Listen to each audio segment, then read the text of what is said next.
should I say, welcome back to me, because if you guys have been following my channel a little bit, the past, I would say 4 or 5 main channel videos have been pre-recorded because I am officially coming back from my surgery leave.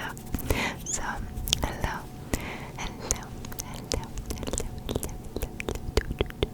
my loves. I'm so glad to be back. And today I thought we would take it a little bit more simple for my first video back. Where I'm gonna be just chit-chatting with you a little bit about my surgery process, and I hope that maybe it makes you a little sleepy. But first and foremost, I wanted to just briefly mention that I'm going to slowly open up my custom videos back up. So if you have a custom video that you would like done by me, you can go ahead and take a look at my custom video website to see how you can request custom videos. And of course, even with my surgery leave, memberships are always an option too for additional content like videos. And if you do like these types of rambly, fluffy mic scratching, get to know me a little bit better videos, I do a lot more of this on the membership, so go ahead and check that out right by the subscriber button and join. But I am just so happy to be finally back after having ACL and meniscus repairment surgery, and I think I will go right from the beginning of this all until now, in case anyone has, kind of not been in the loop of things. But I am a college athlete, and I play collegiate soccer, and I'm a very active person. And previous to surgery, I would do anywhere from 3 to 6 hours of physical, strenuous activity a day. And I love it. I love that my life is so active. And I pride myself on being athletically fit. And as a brief intermission, I have to show you guys my outfit, because my jacket that I got from Christmas is the same material as this fluffy mic. So just imagine yourself embraced in a nice cozy,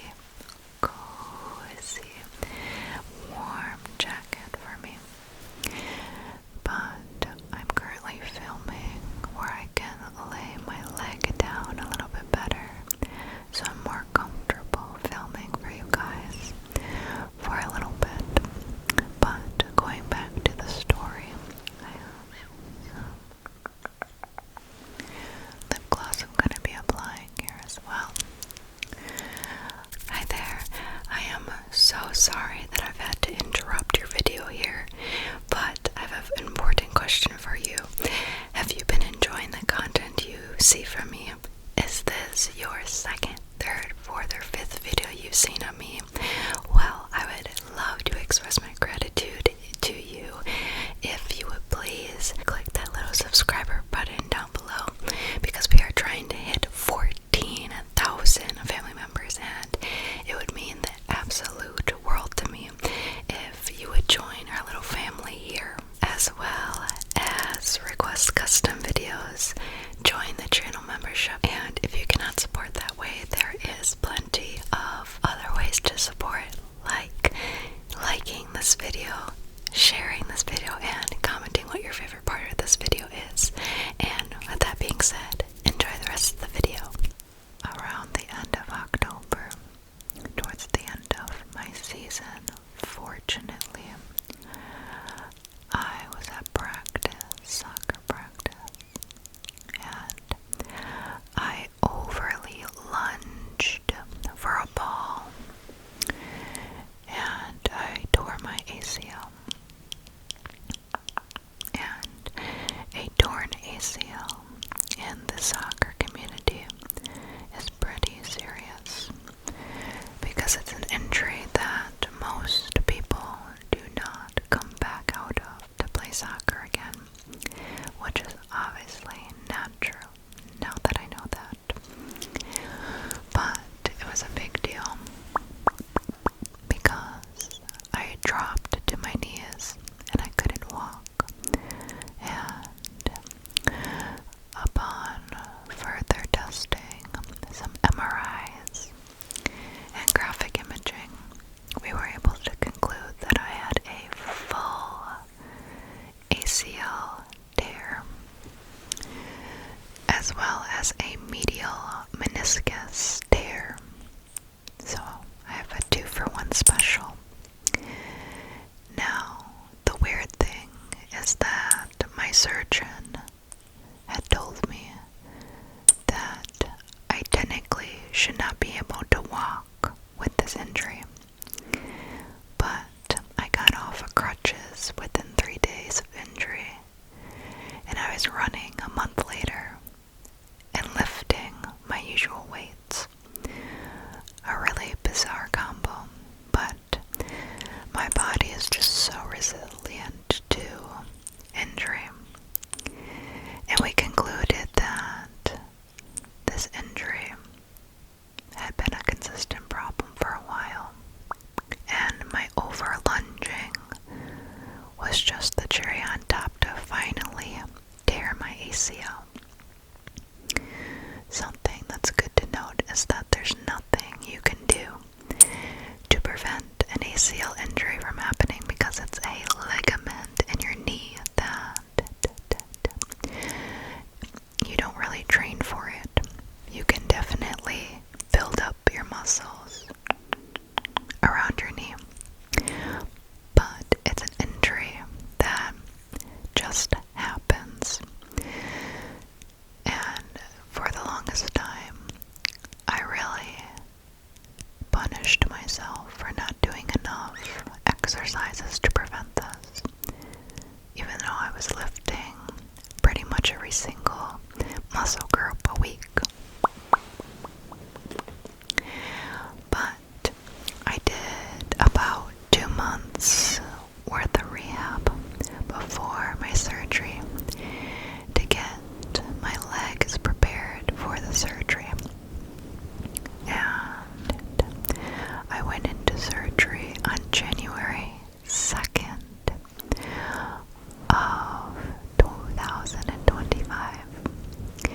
It was not exactly how I wanted to start my 2025, but timing is crucial because I'm trying to currently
person. So that was rough, rough, rough. And they strictly forbid any makeup on my face. So there was no bacteria that could get into my open wounds. Now, although I do not think I'm ugly, putting on my face and makeup is my staple, and I felt really insecure walking into a public place with no makeup on, especially because I do not, or I have a lot of insecurity about my eyebrows because of my trilomania anxiety. So, countless hours before my surgery at 8 a.m., they had prepped me for surgery, and I was surgically gowned with these ugly ass gowns and those grippy socks, the ones that your grandma wears. So I was kind of stripped of my traditional clothes, if you know what I mean. And I was placed in a room where I had to take a urine sample,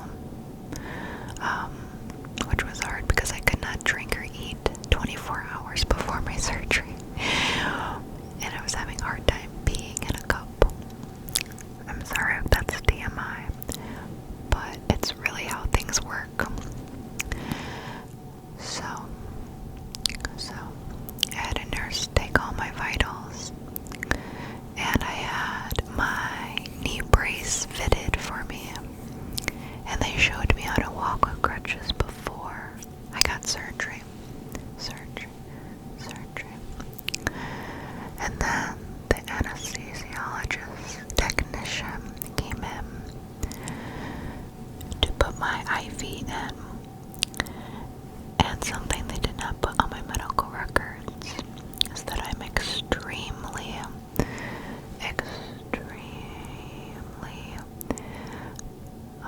panicky, or I get panic attacks near needles and blood, more so blood. So when he whipped the needle out, I instantly got tunnel vision, and my pupils became mega saucers. And in my opinion, he was a little bit insensitive to my phobia. So I kind of just stood and froze. And when I have to do like vaccines in the doctor's office, I have to look away so that I don't pass out, because I'm very sensitive to that stuff. And he tries to go for my vein, and he misses. And he's pulling at my skin, like the needle is in my arm or my hand, but he misses. So he's just in my skin, and he's tugging at my skin. And I'm looking at my mother like, what the fuck? And then he tries again, and he gets the vein, but blood starts pouring down my arm, and I'm having a field day. And I instantly froze, and they cleaned up the blood, and he left the room, the anesthesiologist tech, and I had a full panic attack with my mother in the room over seeing the blood, because I did not want to see that, unfortunately. And then after I calmed down, the surgeon, who was a reputable surgeon for ACLs, which he actually did 2 other athletes at my school, came in to mark me with a purple pen, because he knew I liked the color purple. And he told me that, and reassured me that my incision was only going to be an inch and a half.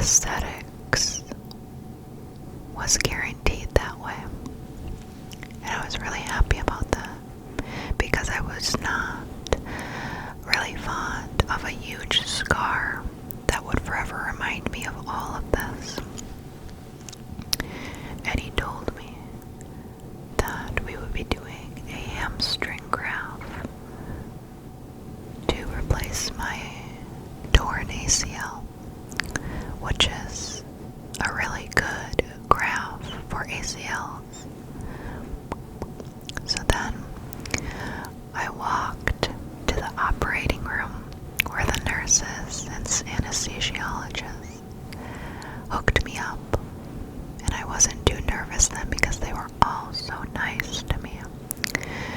And she put an oxygen mask on me and told me to breathe in.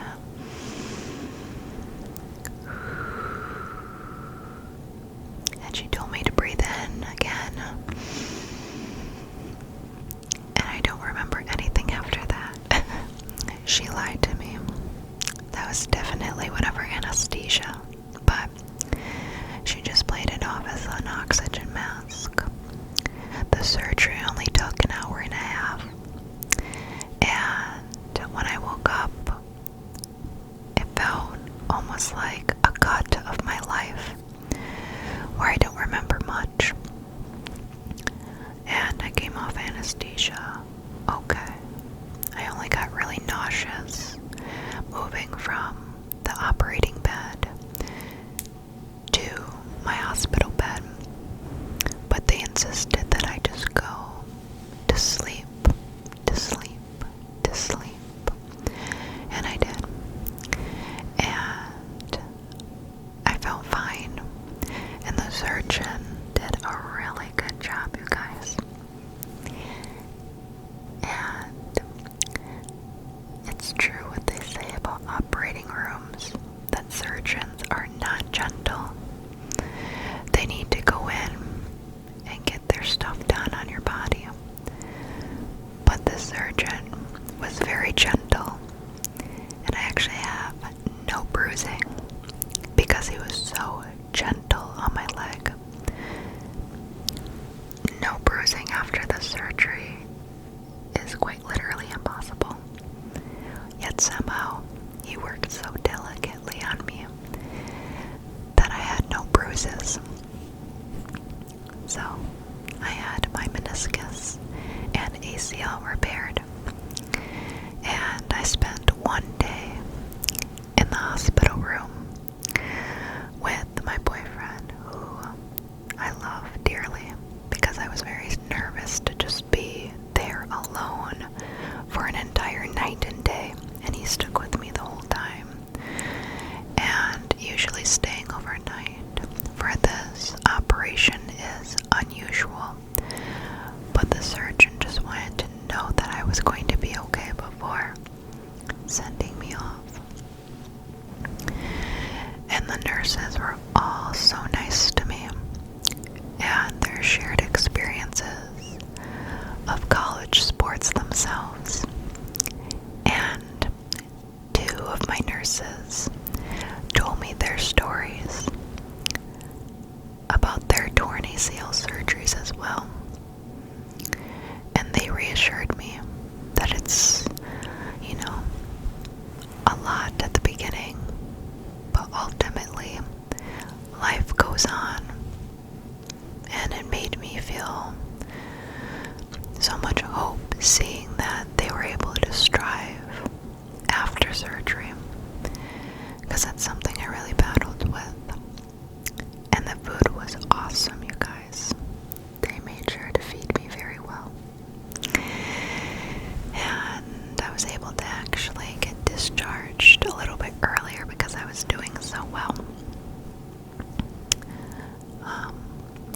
And for the first 3 days, I spent in my room just sleeping and trying to manage pain because I was getting a deep throbbing sensation in my knee. Constantly, you guys. And at first I thought I couldn't do this because pain is a different type of struggle. And if you've had surgery, you understand what I mean. It's almost like no matter what position you get in, no matter how much you try to relax, that deep throbbing pain is just there. And it stops you from doing anything. And then school started. I went back to school on my 4th day of recovery, which is by no means something you should do. I just didn't have a choice. So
said, yep, that is an allergic reaction to the surgical I forget what it's called, chlora cleanser that they put on your leg before surgery to sterilize everything.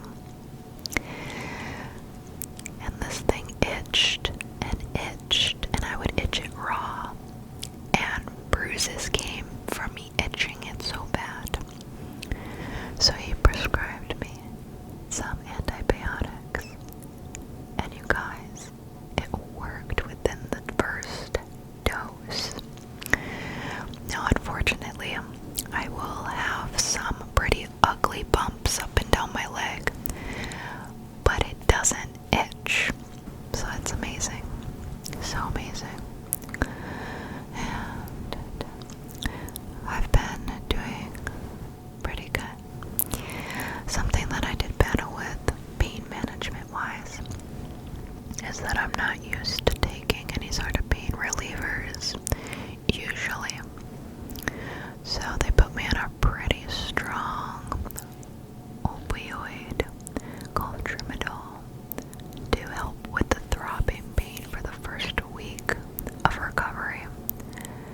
And you guys, that medicine made me feel so nauseous, especially in the morning.